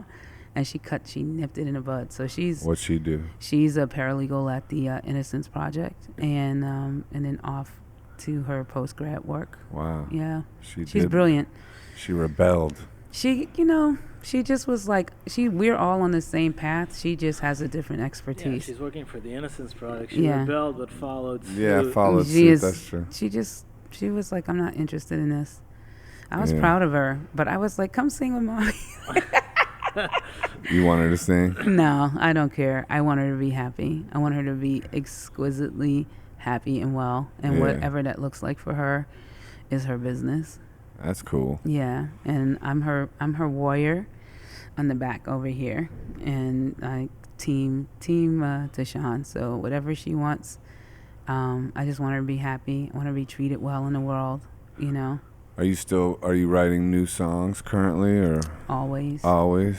Yeah. Yeah. You know, it just comes when it comes. And Yeah. you know, when you're young, I don't know if you had this, but I remember when I was young, I could have an idea of a song in my head, and then, you know, go out, do everything, come home, and then like kind of put it down and record it. And now it's not like that anymore. So if I get an idea, I sing it into my thing, and then I go home later, and I'm like, and sometimes I'll forget I did it. It's just, oh man, I have like 500 voice memos, like so many lost songs that you know. Oh man, I used to make sure to get every single one of them. Now I'm much more lazy about it. Yeah. Unfortunately, I mean, I still capture enough of them. Yeah. You know, to make records and whatnot, but yeah, they're great. It's a great tool. You don't need to have everything. Yeah. But you know, people will ask me to write a song. Like they'll be like, "Can you write a song for a play?" And then I'll be walking around, and then I'll just be like, oh, "That's a song." So I have to put it down. Then I get it home. I put down the next part, and you have the trick is to leave yourself great notes. So I'm like, song idea for this. Yeah, to actually label it. Yeah, and if you label it, it works. And if you don't, you're like, what number? Wait, song number 397. Really? Yeah. So that's interesting. You said like when you're walking, that happens to me a lot. Like if I'm walking, if I'm meditating or exercise, I can like, that's like when the subconscious goes boop. Yeah. You know, and throws you that idea, or in the shower or something like that. When like, do you meditate or anything like that? I do. I do. I don't really get any musical ideas there, but usually when I first wake up in the morning, you know, and a lot of times I'm dreaming that I'm singing. Right. And so I'll wake up and whatever I've been singing in my dreams, I'll just be like, blah, blah, blah. You know, it sounds terrible. Yeah. But there's a few songs that are came from dreams. Yeah. Yeah. Yeah. So I was like, as soon as I just try to do it, because it's like vapor leaving you. Yeah. It dissipates. Yeah, it totally does. So yeah, but when I meditate, it's almost like I just have no thoughts. Right. You know, everything is clear. That's the idea. Yeah. You just, at first it's super busy. Every problem tries to jump in, and then it clears away. What kind of meditation do you do? I don't know. Is there a particular kind? I don't know. There's different kinds. Quiet. There's like TM. There's like just observing your breath. I don't know. There's apps. I use apps. Or I use like YouTube guided meditations. Oh, right on. Yeah, like Dr. Joe Dispenza. He has a bunch of them on YouTube. I use those. Right on. Yeah. Yeah. I mean, I think fancy. Whatever, especially when you're traveling, I think those, you know, whatever can be helpful. But when I'm at home, I just get really quiet and focused. Yeah. And let myself be at peace. Yeah. Yeah. That's cool. Toshi, your last album was Spiritland, and you put that out yourself. Why'd you do it that way? It was urgent. Because record labels don't do anything. And then I just... Was it the first time you did it that way? No, I've done it. I've like the last few records that way. You have your own label, kind of own imprint? I just released it. It's like it's so easy now, you know? I mean, I think... that wasn't the record I thought I was going to come out, but it was just kind of insisted, like, no. What was urgent about it? It was literally like I just kind of had these days. Urgent, right. Yeah. And, you know, I record at the Bunker Studio in Brooklyn a lot, and those guys are so super supportive. And where's that? In Williamsburg. Oh, okay. It's awesome. And they're one of the guys, Todd, said, you know, you have like over 100 songs. Like, you know, I just have been recording, and some of it's project oriented, and some of it's like, oh, I'm gonna make that record. And so I kind of committed, like, let me go in, look at this work, and then just try to, like, figure out where these songs go. Yeah. And then as I was doing that, like, that record just formed out of all of the material. Well, after they're like, hey, you got 100 songs, it's time for you to, like put 10 together. He was like, do you see any records here? Yeah. And then I was like, yeah. So then once we kind of had, like, that little pocket of songs, they really easily revealed themselves. Like, was it around a theme or? Yeah, they just, you know, you know, it's called Spiritland, so it was really this idea of like, you know, where you come from and where you're going. Like, I think that was like the thing, and then, and so a lot of them were already mixed, you know, Right. like, so we just like remixed a couple. It's almost like putting together a mixtape of your own. Yeah, it greatest really was hits. fun. And then I recorded a new song. Mhm. And then as soon as it was like mixed, they have a mastering right there. I mastered it. And then the next, like 3 days later, I just was like, boom, Bandcamp, there you go. It was like, So just on Bandcamp. it's just on Bandcamp, but now we're going to do like the vinyl, and we're going to do like some other things. So not even iTunes. No, I just put it on Bandcamp. You know, it just... How long ago? Just like December. Oh, okay. Real recent. Really recent, yeah. Very quiet. Like I haven't, you Yeah. know, and then now I'm like, all right, let me put this out in bigger ways. But Yeah. it was really fun. It was really great to do it like that. It was so easy. Yeah. And I love like some things about this technology is that, you know, you can kind of release your own music without stress, and Yeah. you can, you know, hustle your way through it or not hustle your way through it. Like you just go don't, easy. you don't have to do anything. So yeah, I really liked it, and people find it and enjoy it, and that's the most important thing. That's cool. My record's just getting mastered right now. My new solo record. Awesome. Yeah, it's called Comeback World, and it's interesting because I got a bunch of songs too, and I got it down to 10.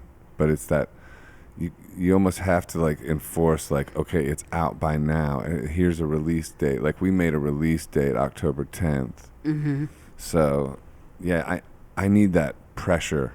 Right. I need like that sort of that pressure of time Mm-hmm. to actually like, you know, complete something and get it out, or else it will just like blossom into like endless production and decisions. And even now, like where I'm at mastering, we're like, oh, let me put this little idea even within the mastering stage. And it's interesting the way when you put that sort of time limitation on yourself, Mm-hmm. and it makes it happen. Like, Yeah. what do you think of that, of like creativity and its relationship to pressure? Yeah. I mean, I think, you know, I got like really overwhelmed with so many other projects. I just was like, I didn't release any of the music, you know? Yeah. But I think now I'm like, okay, you need to release something at least once a year. 'Cause Yeah. it's not that big a deal. Like you don't have to, you can make these projects as big or as small as you want. Yeah. And so just do it, you know? Just do it. I do Don't think overthink it. Don't overthink it. It's important for the work to be out there, and that, you know, just do it. So that, but I do think like, I think one of the reasons, like when I finished Spiritland, I'm like, just put it out, like, you know, it's because Yeah, I was afraid, like, oh, I'll wait, Right. like, or I'll rethink it again, and then and it won't come out, and so Yeah. so No, I relate to that. I Yeah. kind of, I sort of got that when you did it that way. Yeah. Because of what I'm dealing with right now. Like that's that weird relationship between letting work go Yeah. and what that kind of does to you. And that one was really visceral. It was just like, no, we're finished, you know. Yeah. And I even was like, I think I have one more song, and it was literally like the back of my brain. It was like, no, it's done. Yeah. You know. And I love that record very much, and Yeah. I like listening to it myself. And it's a kind of different record for me. So the next one will come out, and that'll be more like the songs I play if you come and see me with a band type of thing. Mm-hmm. But it was totally right on time. Right. And I'm good. I'm good with that. But definitely a structure is good. Like once you have a structure, Yeah. it makes you, you know, it keeps you on a clock. And I don't know about you, but like a year or two go by so fast. Yeah. Now, like I'm already That's like in true. year 2021 and 22, and I was like, good Lord, like. And I came back in town for my trip, and then I was having dinner with my friend, and she's like, so when are you leaving again? And I was like, you know, actually, I'm not going to talk about that. Like, I just got home. Like, let's just be home for Let's a minute. be here now. But everything is so like, okay, well, what are you doing next? And Yeah. when is this going to happen? And when is that going to happen? And I'm just like, no, like, can we just, you know, be here and eat this food and talk? Like, Yeah. so I think, you know, having a schedule, you know, is good to keep you. But the next thing you know, you're planning like 2023, you know, like, and Yeah. that feels crazy to me now. And people book tours so far in advance Yeah. now too. Like people are announcing, you know, like Yeah, pretty soon it's going to be like 2 years in advance. It's already like a year in advance. People announcing tours. And theater is crazy. Theater, you Is really that even have worse? to be. Yeah, you have to be a year and sometimes a year and a half in advance. Like people like start to look at their seasons, and so they're like, okay, we're booking 21, 22. Yeah. You know, and so then that means you're like, oh, okay, well maybe this can happen in 22. You know, and then you're like, we're in 19, and it just becomes like these kind of really crazy jumps, you know. Yeah. With Parable, I definitely am like, I want to get to 2024. You know, like I want to do Parable in 2024. So you're already thinking 2024. Yeah, because that's when the book takes place. So I'm like, that's wow. That makes sense. Yeah. Okay. So I was like, we have to be there. Yeah. Yeah.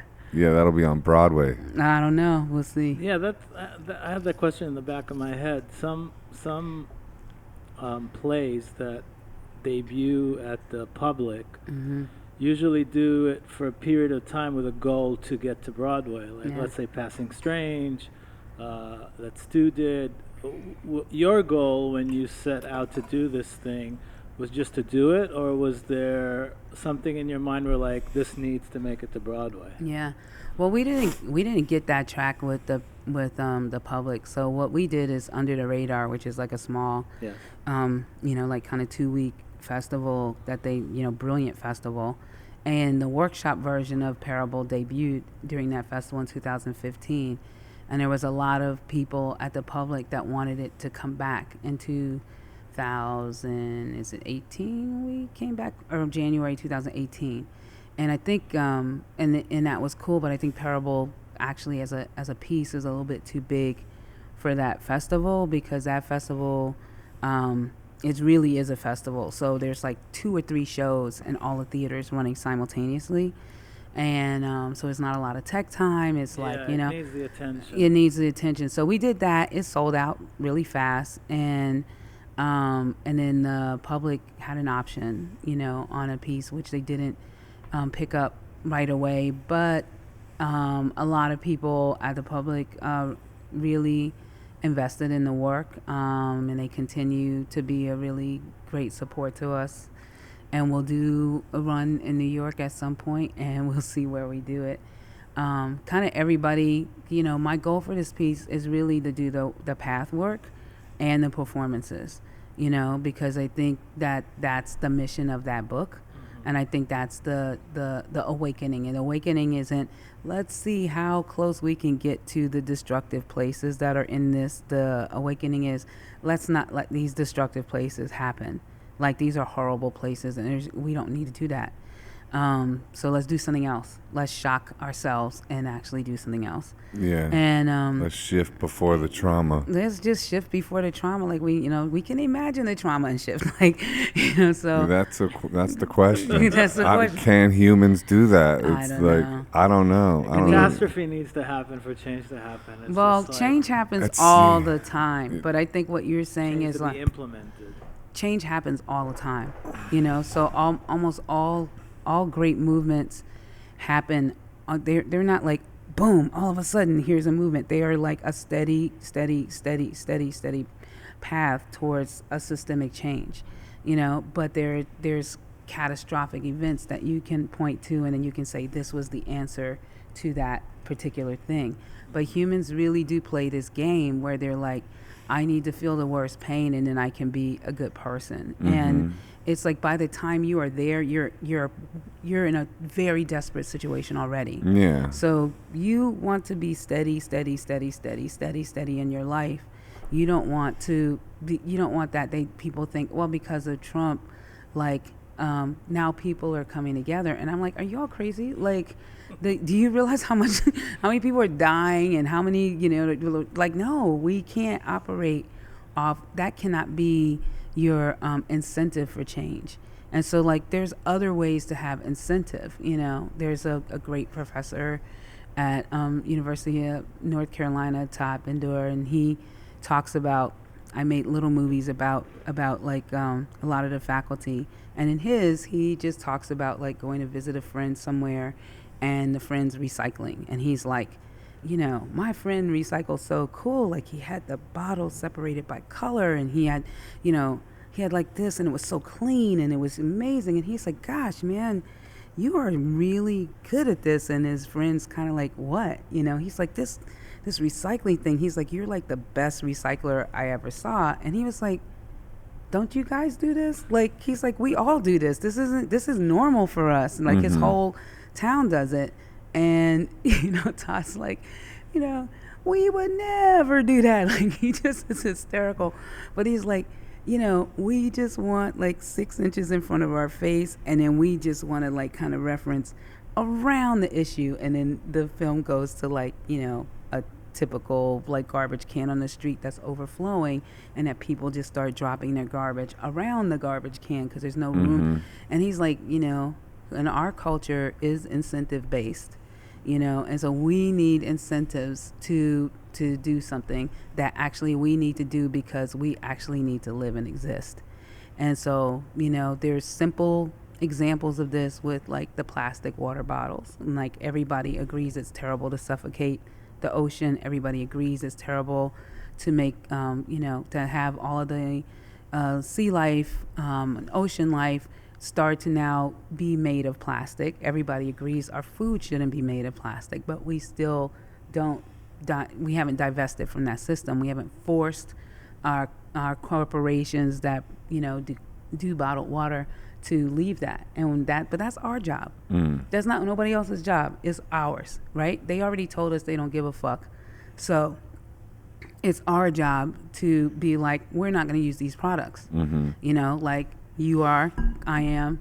We're not going to use these products. It's seeping in, I think. Yeah. A lot. Yeah, shift is happening. At least It in the is. music world, you don't see a musician without his own bottle these days. Yeah, you do, man. When every arts presenting organization What are you I talking go about? to, Plastic bottles? No, with your own, like, it's the awareness is starting to seep in that people have their own water bottles and they're not plastic. like we mostly Sorta. done for like our entire existence. So, but the point is the point is like It's some such of an these are easy small, shift. some are small steps. Like Yeah. that's small step Yeah. to Yeah. me. Like I'm like, let's just all try. Like you're not gonna be perfect. It took me a long time to get really like, every day you have to take this out, But like we can do some of these small things, and the incentive, right, has to be that then you get to have water. Yeah. Like that's it. You don't get a prize. You don't get anything. You get to have water. So that's. I heard something about them converting ocean water. You get to keep Have you living. heard of that? Yeah. Yeah, They they- do that all over the world. They do it. Is that Yeah. happening? Yeah. Yeah, there's lots of parts A of the lot world that places there's water. no other option. Yeah, water scarcity on the earth is huge issue. But then it's what you're saying. People are finding other solutions to fix the problem instead of doing what they really need to do to fix the problem. It's Yeah. just going that way. We just contorting Instead of ourselves. saving our water, let's use the ocean water, and that'll be the solution. Because that's going to disrupt something else, Right. So it's not, you can't hide from your trouble. Yeah. Do they put have you heard about them putting fluoride in the water and all that stuff to like fog up your pineal gland? Dude, really? I don't know. I'm sure there's an article about that somewhere. I'm into the conspiracies. Yeah. What? Yeah, like fluoride in the water is supposed to be like really bad for you. It's like a neurotoxin. Stuff like that. Wow. I don't know. I don't really drink That tap is- water. Let Do me you? tell you, that's the podcast that you got to get the expert on. Oh, okay. Yeah. That's not you. That is not me, no. Where are you I on do. the moon Do you drink landing, tap Toshi? water? Huh? Do you drink tap water, or do you always I use get- bottled water? Or No, filtered? we have a filter where I am now, but we tested our water like in the different places. Uh-huh. So we had a house where the water was great. Oh, And we okay. drank that all the time. It was I awesome. only drink tap. Yeah. That explains it. And then we drink tap water with a filter. But only in New York, not elsewhere. New York water is awesome. Yeah. That's what I heard. It's beautiful. It's so Scares me. good. Oh my God, Yeah. it's so good. I love it. And I was somewhere. Where do you live now? I live mean, in Crown roughly. Heights. Yeah, Yeah. yeah. But my friends have a place in Brewster, New York, Uh-huh. and there's no filters of water. It's perfect. Yeah. Oh my God, it's so good. That's like Hudson Valley, Yeah, Brewster. I guess so. I don't know. It's there, but the reservoir is like right across the street. I want to learn how to like farm my own land and stuff like that. Become like a. I feel like this podcast is gonna tune in. You're gonna have like a farmer with you, Yeah. and We're diverse. definitely. Yeah. We're equal opportunity offenders. I feel like the water and the farmer are next. The water person and the farmer person. Book it, Ehud.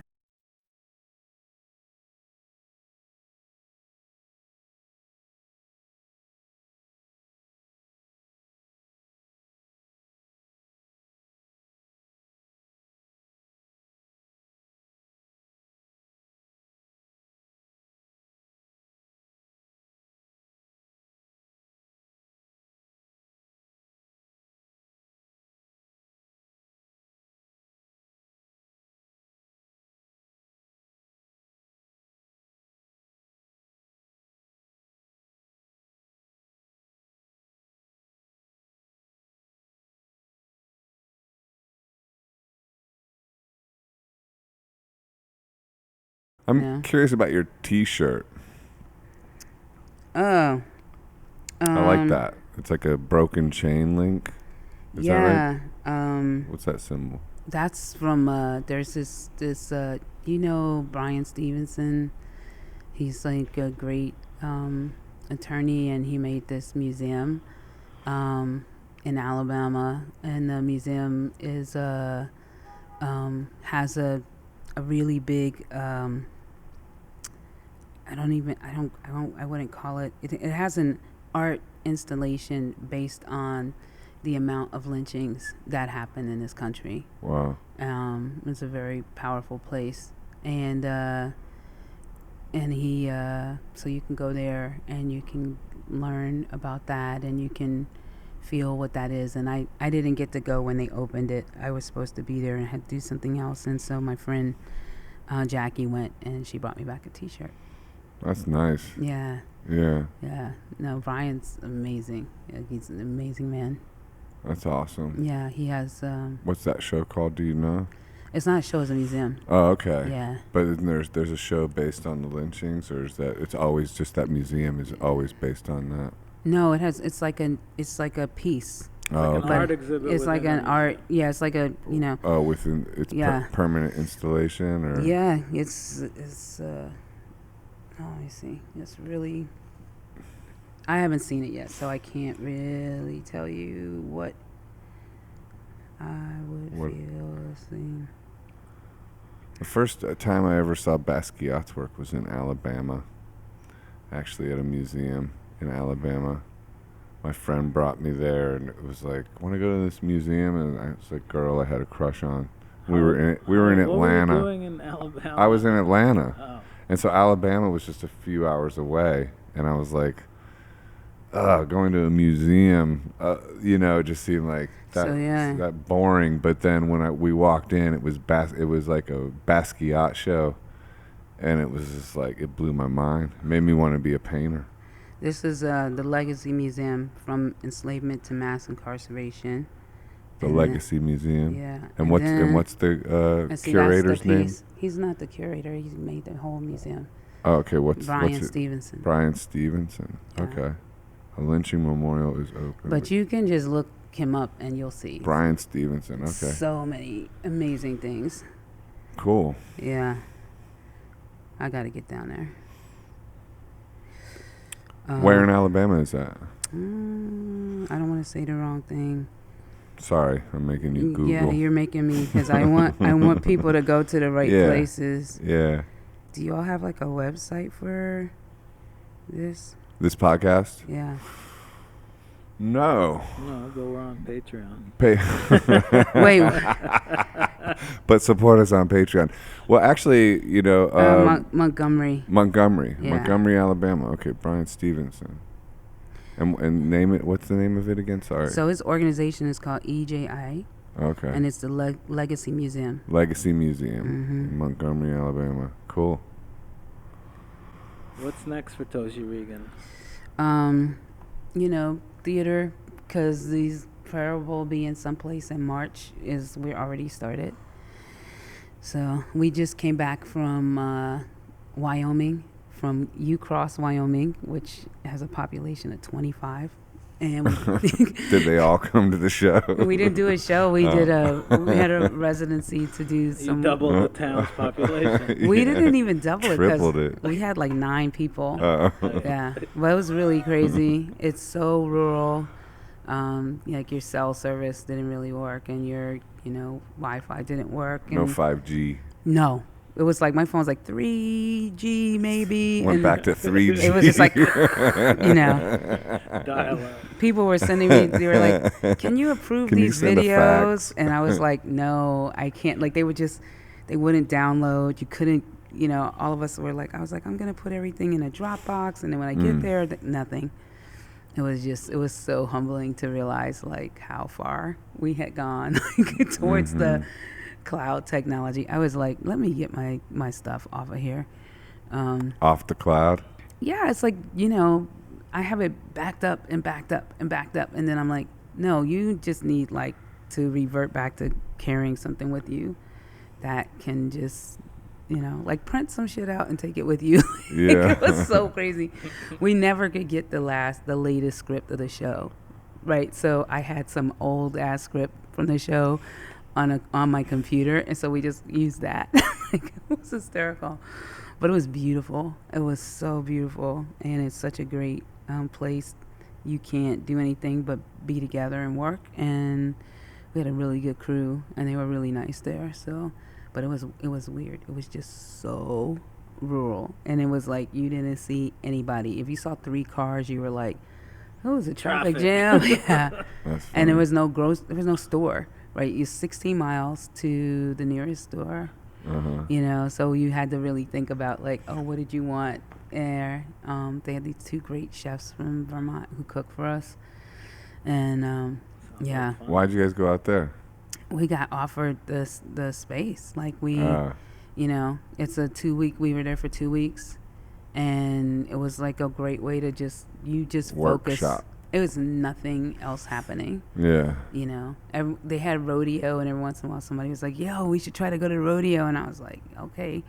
Did you go? Oh, hell no. Like, you were tired. I thought you were going to say, oh, hell yes. Me too. Like, No. How did you not go to the rodeo? All power to rodeo people. I did not really have the, the desire to go to the rodeo, but other people, I saw it, No shade, like, that's your thing. Sorry to go That's back. the name of the next album, No Desire for the Rodeo. Yeah, right? Sorry to go back to Parable. I know you have to leave soon. Yeah. Are you going to put out an album of those Yeah. songs and record it?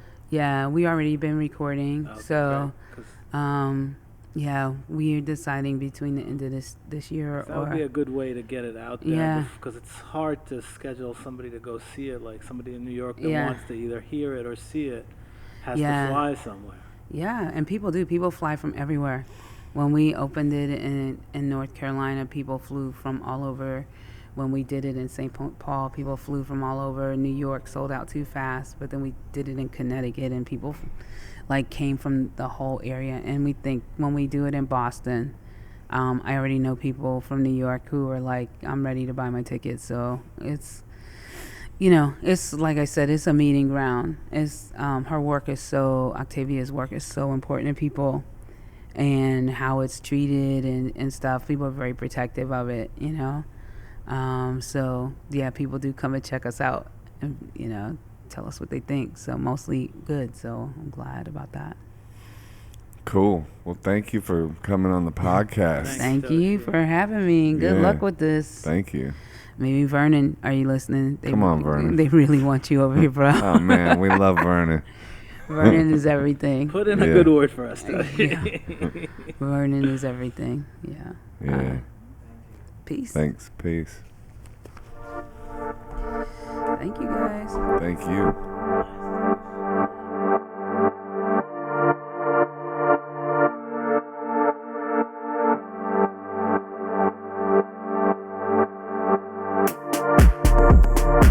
Hi, this is Joseph Arthur. Thanks for checking out Come to Where I'm From. Please support us on Patreon, patreon.com/ComeToWhereI'mFrom. We are an independent podcast, and any contributions you can make are greatly appreciated.